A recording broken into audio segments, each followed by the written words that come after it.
Hi hello வாங்க, எப்படி இருக்கிறீங்க? நல்லா இருக்குதுங்களா? இன்றைக்கி நம்ம அஸ்வினி சீக்ரெட் சமையலில் நம்ம செட்டிநாடு உக்கரை பண்ண போகிறோங்க. உக்கரை எப்படி பண்ணுறது பார்க்கலாமா? வாங்க, செட்டிநாடு உக்கரை பண்ணுறது எப்படி பார்க்கலாம். பாருங்கள், ஒரு கடாய் வச்சுக்கோங்க, ஸ்டவ் பற்ற வச்சுக்கோங்க. பாருங்கள், ஒரு கப்பு பைத்தம்பருப்பு எடுத்துருக்கேன். பாருங்கள், பாசிப்பருப்பு எடுத்துருக்குறோம். பாருங்கள், இதில் தான் பண்ணோம், நல்லாயிருக்கும் டேஸ்டி. பாருங்கள், கடாயில் இதை போட்டு லைட்டாக வறுத்துக்கோங்க. வறுத்துக்கோங்க. இது வறுத்தா தான் நம்ம இதில் டேஸ்டியாக வரும். நல்லா பச்சை வாசனை போகிற மாதிரி நல்லா வறுத்துக்கணும். பாருங்கள், இந்த மாதிரி கலர் வரணும். பாருங்கள், வறுத்தாச்சு.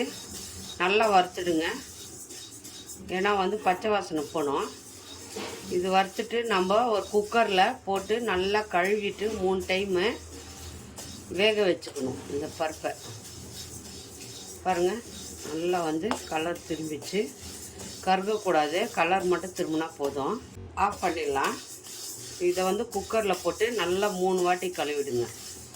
கழுவிட்டு நம்ம இப்போ வேக வச்சு பாருங்கள். குக்கரில் வச்சுட்டேன். குக்கரில் வச்சு கொஞ்சம் தண்ணி ஊற்றி நம்ம இதை பருப்பு நல்லா கழுவிக்கோங்க. இந்த மாதிரி கழுவி எடுத்துகிட்டு வந்துடுங்க க்ளீனாக. இதுக்கு 1 கப்பு பருப்பு போட்டோம். பாருங்கள், 2 கப்பு தண்ணி ஊற்றிக்கணும்.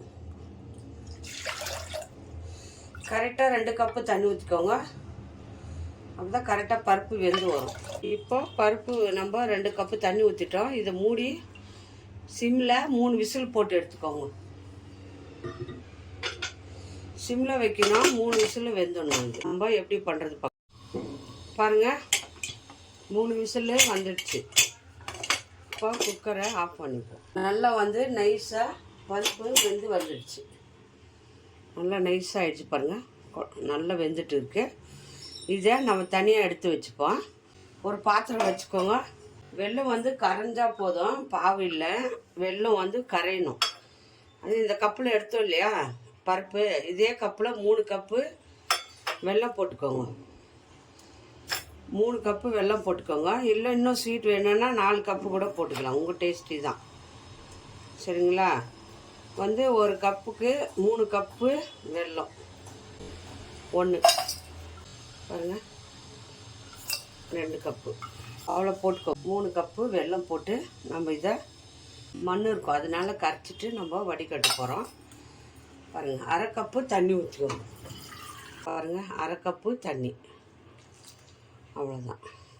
இப்போ இதை ஸ்டவ் பற்ற வச்சு நம்ம வெல்லத்தை கரைச்சிக்கலாம். வெல்லம் நம்மளுக்கு நல்லா கரைஞ்சி வரணும். மண்ணெல்லாம் எடுத்துட்டு வடிகட்டி நம்ம இதை உக்கரை, செட்டிநாடு உக்கரைன்னுவாங்க. ரொம்ப டேஸ்டியாக இருக்குங்க. சாப்பிட்டா அவ்வளோ நல்லாயிருக்கும். சாப்பிட இன்னும் சாப்பிடணும் போல் இருக்கும். அவ்வளோ நல்ல டேஸ்டியாக இருந்தது. சிம்பிளாக அது எப்படி பண்ணுறது பாருங்கள், ஈஸி, ஒரு கஷ்டமும் இல்லை. நம்ம பைத்தம்பருப்பு இருந்தால் போதும். வேக வச்சுட்டு வெல்லத்தை பாருங்கள், வெல்லம் நல்லா கரைஞ்சி வரட்டும். பாருங்கள், வெல்லம் நல்லா கரைஞ்சி வந்துடுச்சு. வெல்லம் பாவு பதெல்லாம் இல்லை, இது கரைஞ்சி வந்தால் போதும். இப்போ ஆஃப் பண்ணிக்கலாம். வெல்லத்தை ஆஃப் பண்ணி ஒரு பக்கம் வச்சுருங்க. இது வெல்லம் அப்படியே இருக்கட்டும், அப்புறம் வடிகட்டி நம்ம ஊற்றிக்கலாம். ஒரு கடாய் வச்சுக்கோங்க. அதே கடாய் நம்ம பருப்பு வறுத்தோம் இல்லையா, அந்த கடாய் தான். அந்த கடாயை வச்சுக்கோங்க. அது சூடாக ஸ்டவ் பற்ற வச்சுக்கோங்க. நெய் எடுத்துருக்குறேன். பாருங்கள், பாதி கப்பு நெய் எடுத்துக்கோங்க. பாதி கப்பு ஆயில், வாசனை இல்லாத ஆயில் எடுத்துக்கோங்க. அப்போ தான் நல்லாயிருக்கும். ஏன்னா நெய் இருந்தால் நீங்கள் ஃபுல்லாக கூட போட்டுக்கலாம். நான் ஃபுல்லாக நெய் போடல, பாதி தான் போட்டுக்கிறேன். நீங்கள் முழுசாக 1 கப்பு நெய் ஊற்றணுன்னா ஊற்றிக்கலாம். சரிங்களா? இப்போ நாங்கள் ஆயிலும் நெய்யும் மிக்ஸ் பண்ணிட்டேன். இப்போ நான் இதில் பாதி ஊற்ற போகிறேன். பாதி எடுத்து வச்சுட்டு நெக்ஸ்ட் வாட்டி லாஸ்ட்டில் ஊற்றிக்கலாம். அவ்வளோதான். 1 கப்பு நெய்யோ எண்ணெயோ 2 மிக்ஸ் பண்ணி கூட ஊற்றிக்கலாம்.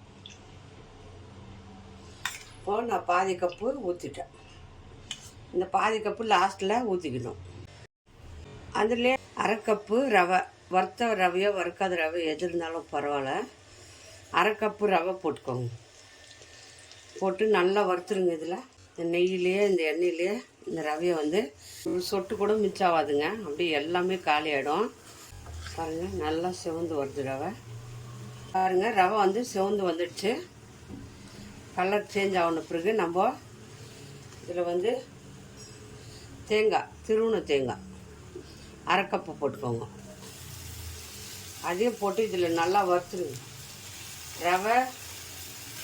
ரவையும் தேங்காயும் நல்லா தேங்காய் வந்து பச்சையாக இருக்கும் இல்லையா, பச்சை தேங்காய், அது வந்து இதில் நெய்யில் வறுத்தா தான் நல்லா வாசமாக இருக்கும். தேங்காயும் நல்லா வந்து கெட்டு போகாது. 2-3 நாளைக்கு வச்சு சாப்பிட்ற அளவுக்கு சாப்பிட்ணுன்னா தேங்காய் வந்து இந்த மாதிரி நெய்யில் வறுத்துக்கணும். இப்போது தேங்காவை நம்ம நல்லா வறுத்துக்கணும். இதில் வந்து பருப்பு வேக வச்சுக்கிறோம் இல்லையா, அந்த பருப்பை இதில் அப்படியே போட்டுக்கலாம். பாருங்கள், எப்படி கலர் திரும்பிச்சு தேங்காய். இப்போது இந்த பருப்பு இருக்குது இல்லைங்களா, இந்த பருப்பை நம்ம அப்படியே இதில் போட்டுக்கலாம். சும்மா பருப்பு இப்படி நல்லா கலக்க பருப்பு வந்து நல்லா குழஞ்சி வந்துடும். அப்படியே கொட்டிக்கோங்க. பருப்பை நல்லா வாசமாக இருக்குதுங்க. நெய் ஊற்றிருந்தோம். நல்லா பருப்பை வந்து கலக்கி விடுங்க. அந்த இப்போ ரவை வந்து வெந்து வந்துடும். சிம்பிளாக பண்ணலாம், ரொம்ப டேஸ்டியாக இருந்தது. ஒரு சொட்டு மிச்சாகாது. வீட்டில் எல்லோரும் ரொம்ப விரும்பி சாப்பிடுவாங்க. நல்லா பாருங்க, பருப்பு ரவை வெந்து வருது. இது கூட நம்ம வெல்லம் வந்து கரைச்சி வச்சுருந்தோம் இல்லையா, அந்த வெல்லத்தை நம்ம இதில் வடிகட்டிக்கலாம். பாருங்கள், வெல்லத்தை அப்படியே வடிகட்டி இதில் ஊற்றிக்கோங்க. மண் இருக்கும், அதனால தான் வெல்லத்தை வடிகட்டுறோம். மண் இல்லாத வெல்லமாக இருந்தால் நீங்கள் அப்படியே போட்டு மிக்ஸ் பண்ணிக்கலாம். இது மண்ணுக்கிறதுனால நான் வடிகட்டிக்கிறேன். பாருங்கள், மண் இருக்குது. மண் இல்லாமல் வடிகட்டி வந்து கொஞ்சம் ஏலக்காய் பொடி போட்டுக்குவோம். பாருங்கள், ஏலக்காய் பொடி, சர்க்கரை போட்டு அடித்து வச்சுக்கிறேன். நல்லா மிக்ஸ் பண்ணுங்கள். கை விடாமல் நல்லா மிக்ஸ் பண்ணே வாங்க. அவ்வளோ டேஸ்டியாக இருக்குங்க சாப்பிட்றதுக்கு. நல்லா வந்து கலக்கி விடுங்க. கட்டியெல்லாம் ஒன்றும் ஆகாது. பாருங்கள், நல்லா வந்து கட்டி இல்லாமல் நம்ம இதை கலக்கிட்டே இருக்கணும். கெட்டி ஆகிடும். இது நல்லா கைவிடாமல் நல்லா கலக்கிட்டே இருங்க. அது கெட்டி ஆகி வரும். அப்படியே நாம் எப்படி சொன்னோமோ அதே மாதிரி பருப்பு 1 கப்புனா 2 கப்பு தண்ணி ஊற்றிக்கோங்க. ஜாஸ்தி தண்ணி ஆகக்கூடாது. வெல்லத்துக்கு அரை கப்பு தண்ணி ஊற்றிக்கோங்க. அவ்வளோதாங்க தண்ணி. இதுக்கு ஃபுல்லு நம்ம தண்ணி ஊற்றக்கூடாது. ரொம்ப நல்லா வந்து கெட்டியாகி வந்துடுச்சு. இப்போ நம்ம முந்திரி கொஞ்சம் வறுத்து வச்சுக்கிறோம் நெய்யில், அதை போட்டுக்கணும். நெய்யில் வறுத்து வச்சுக்கிறேன், அதை அப்படியே போட்டுக்கோங்க.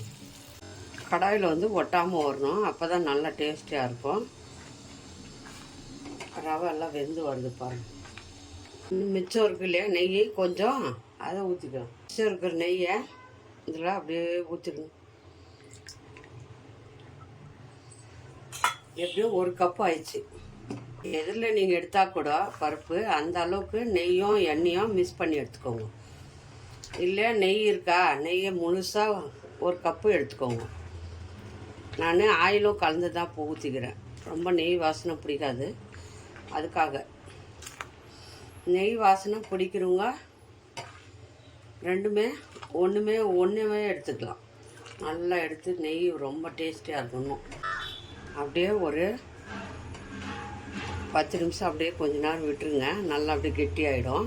தண்ணியாக தான் இருக்குது பாருங்கள், ஆனால் கெட்டி ஆகிடும். இது சாப்பிட்றதுக்கு அவ்வளோ நல்லாயிருக்கும். டேஸ்ட்டு கரெக்டான பக்குவத்துக்கு வந்துச்சு. இப்போது நம்ம ஆஃப் பண்ணிவிட்டு கொஞ்ச நேரம் ஆற வைக்கணும். சரிங்களா? பாருங்க, ஒரு தட்டில் நம்ம சர்வ் பண்ணிக்கலாம். அப்படியே எடுத்து போட்டுக்கோங்க. ஆறுனா இப்படி ஆகிடும். நல்லா பாருங்கள், யாருக்குமே உக்கால் பிடிக்காது இருக்காது. யார் யாருக்கும் ரொம்ப நல்லாயிருக்கும், டேஸ்டியாக இருக்குது. செஞ்சு பாருங்கள். இன்னொரு டிஷ்ஷில் பார்ப்போம். பாய்.